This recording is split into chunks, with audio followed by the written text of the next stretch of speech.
That was the biggest turning point in my life. My body went into complete fear mode. Immediately, my brain screamed, "Hell no, we are not going to do this."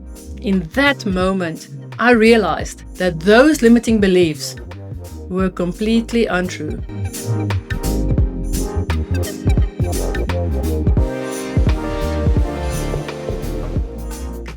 Welcome back to the Confident Alchemist podcast, where bold women take the brave leap to create businesses and lives of their dreams. I'm Debbie, and today I'm going to share with you the most transformational moment of my life, the night that literally changed everything for me. It was July 2019, and I was in the darkest place I've ever been. I'm talking about rock bottom, binge drinking to numb my emotions, isolating myself for weekends, hating my job, constant conflict with people around me, and my relationship was falling apart. I had developed these terrible coping mechanisms. I will come home from work on weekends, buy my pizza, get my red wine ready, and then just disappear. Weekend means staying on my couch, binge watching Netflix, and avoiding all human contact. I was emotionally numb and I was drowning. But sometimes our lowest point in our life can become the greatest launchpad for our transformation. And this is exactly what happened to me on one Friday night that I will never ever forget. Today, I'm going to take you through that weekend, from the phone call that changed the trajectory of my life, walking across hot coals, till the moment I realized that everything I believed about myself was wrong. And I'm going to show you how one act of courage can shatter every limiting belief you held about yourself that's possible for your life. So let me take you back to that Friday night, July 2019, when my brother made a phone call that would save my life. It was a Friday night, and I was following my usual routine. I just gotten home from another soul-crushing day at work. I bought my pizza, and I was getting my red wine ready for another weekend of Netflix and numbness. And then my phone rang. It was my brother. And honestly, I didn't want to answer. I was already mentally checked out, ready to disappear into my couch for the next 48 hours. But I did answer. And he told me something that made my inner voice immediately scream, "No." He had a ticket to a weekend event, a Saturday and a Sunday, and it was called Build Your Wealth. His business coach has given this ticket to him, but he couldn't attend because of work. It was a very expensive ticket, and he didn't want to waste it. So he asked me if I would like to go. My immediate reaction was panic. Go to an event? That will take me away from my couch, my Netflix, and my wine. I had zero motivation to do anything differently. I was in such a dark space that the thought about being around people, especially motivated business people, felt overwhelming. But here's the thing, back then, I had terrible boundaries with my brother. I really struggled to say no to him. So despite every fiber in my being screaming against it, he convinced me to go. So Saturday morning came and I dragged myself to this event.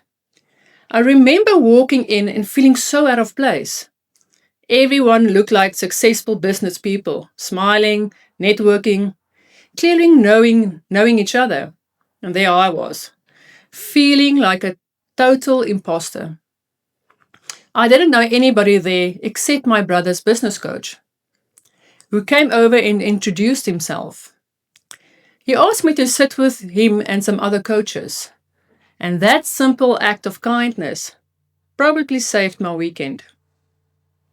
The event started, and we had to stand up and sing along and be cheerful. Nothing in me wanted to be cheerful. It was taking everything out of me to stand there and pretend that I really want to be there. Pretend I was happy. Pretend I was enjoying this song. But something was happening inside my soul, even though I was resisting it. At lunch, these coaches invite me to sit with them. This was the first time I've ever been properly introduced to life coaches. As they started talking about what they are doing, how they help their clients, something started igniting inside of me. I had no idea what life coaches actually did or how they help people. But as they explained their processes, they talked about NLP, shared stories about their clients' transformations, something deep inside of me started stirring. I already had my degree in psychology. I've always been interested in helping people. But I never knew how. And I never believed that I can actually do it. Listening to these coaches, something in me said, this is your purpose. This is what you were born to do. But I was still fighting it. Sunday morning, I seriously considered making excuses, saying that I was sick, anything to avoid another day. But something inside me motivated me to go again. So Sunday went much the same, standing, singing, cheering, when I felt more like crying and going back to my bed or drink myself numb. But I kept pushing through, and I kept spending time with these amazing life coaches. Then came the Sunday night session. There was a motivational speaker called Kobus Visser, and I remember listening to his story of how he overcame such adversity. This man literally couldn't walk properly, but he managed to climb a mountain. He had a disease that meant he couldn't even lift his children or play with his kids. He was bound to a wheelchair and crutches, living with physical and emotional pain every day. I couldn't even imagine that. And there I was, sitting there thinking about my problems, a bad job, a toxic boss, my relationship issues. And in that moment, compared to this man's struggles, my problems felt so small. I felt like I didn't even have real problems. Then, at the end of this session, they told us that made my blood run cold. We are going to do a firewalk. We are going to walk over hot coals. Immediately my brain screamed, hell no, we are not going to do this. This is not us. We are going to get hurt. I started looking around for the exit. How could I get out of this? This was actually the second time I had the opportunity to walk over fire. And the first time I said no. And now I was planning to say no again, because my mind believed that I was going to get hurt.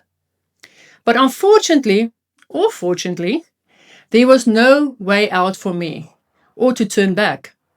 We had to walk in these rows, and everybody was cheering. And there was this huge energy build-up before the walk. I remember walking outside. The sun has just set. It was getting dark, and those hot red coals were glowing in the dark on that patch of grass. You could actually feel the heat coming from the coals. My body went into complete fear mode. I was thinking, I can't do this. I have to go to work tomorrow. How am I going to walk? How am I going to wear shoes if I have blisters on my feet? Then, my turn came. I was next in line. Standing in front of those hot coals, looking down, I could literally feel the heat coming up to my face. I was scared. I remember Kobus telling me, standing on the other side and saying, just look at me. You can do this. Everyone was cheering and motivating me. But I felt this intense fear coursing through my body. But then I said something to myself that I've never said before. You know what? For the first time in your life, push through. You can do this, Debbie. I remember taking that first step, then another, then another. It was literally 5 or 6 steps, and I was on the other side. Kobus congratulated me, and immediately I went to a place where there was light, so I could sit down and examine all the blisters I was sure was going to be on my feet. But here's the crazy part. When I lifted my feet and looked, there were literally no blisters, not one. And that was the biggest turning point in my life. In that moment, I realized, how many limiting beliefs have I been holding in my head for so many years? I believed that I was going to get hurt. I believed that I was going to get blisters. I believed that I couldn't do this. And I just proved to myself that those limiting beliefs were completely untrue. In that moment, I had this almost spiritual epiphany. If this belief was wrong, if I could walk across hot coals without getting hurt, then maybe some of my other beliefs were also not real. Maybe the belief that I wasn't good enough wasn't true. Maybe the belief that I wasn't meant for more was a lie. Maybe I could become a coach. Maybe I could live the life and the dream that I always wanted. Maybe I could become an entrepreneur again. I remember driving home that Sunday night. It felt like a weight has been lifted off my shoulders. And it was the first time in years I actually felt motivated to do something about my life. And that was the night my whole life changed. To make a long story short, the next Monday, after going to the bank to borrow some money, because I didn't have any, I signed up for my first life coaching course. And I was certified by the end of 2019. But unfortunately, the fear still held me back. I was still so scared of taking this brave leap to leave my corporate job that I hated to become a life coach. Those same limiting beliefs came flooding back. What if I fail? What if I have to come back to corporate? What if I don't make it? What if people laugh at me? What if I'm not even a good coach? What will I even tell people? All of that fear kept me in that corporate job for a while longer, even though I knew I already wanted to become a life coach, even though I had the certification, even though if I could just start. But that's when 2020 happened. COVID happened. The company I worked for made it almost impossible to work for them. They told us that until the end of the year, we're only going to get a portion of our salary. I knew I couldn't survive on that. I was going into massive debt. And for the second time in my life, I was going to lose everything again. I explained to them, I'm going to lose my house. I'm going to lose my car. I can't do this.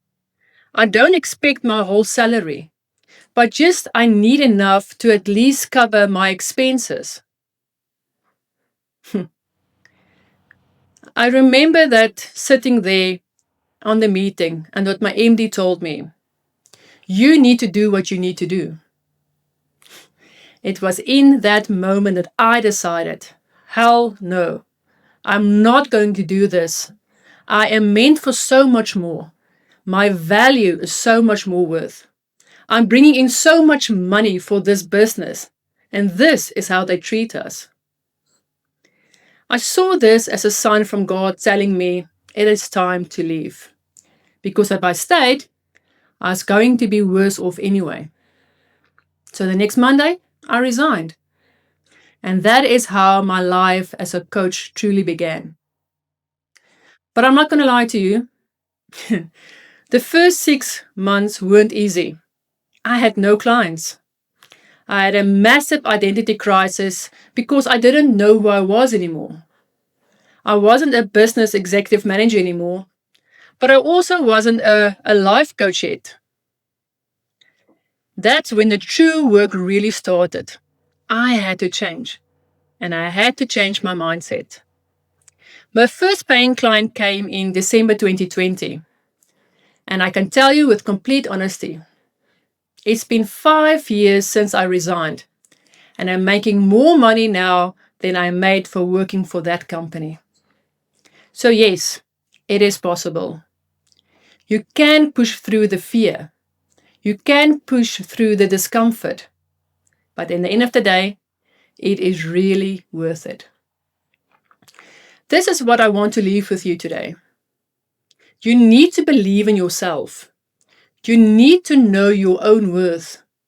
You need to understand that you are worth so much more than you think. You have the skills. You have the ability. And when God places a passion inside of you, you need to follow that voice. You wouldn't have that idea, that passion, that pulling, if it wasn't meant for you. So you need to trust your intuition. You need to be brave enough to take that leap. Don't be like me and wait when it becomes so uncomfortable that there's no way out. There are better ways to do this and better ways with a plan. This is why I now help women take this brave leap. I've created strategies, and I call it my bridge strategy, of how to go from corporate into entrepreneurship safely and strategically. If you want to learn more, please go watch my YouTube video called Launch and Leave. It will show you the bridging strategy that you can use that can go from employee to entrepreneurship without the chaos that I went through. Listeners, sometimes one moment of courage can change everything for you. Sometimes walking through the fire, literally or metaphorically, is exactly what you need to realize that your limiting beliefs are just that, beliefs, not facts. Your firewalk is waiting for you. The question is, are you ready to take that first step? Remember to follow me on YouTube and Instagram at Debbie Hartmann Coaching. Once again, I hope you found some great golden nuggets in this episode. And then, next week, I'll see you for another dose of truth, boldness, and transformation.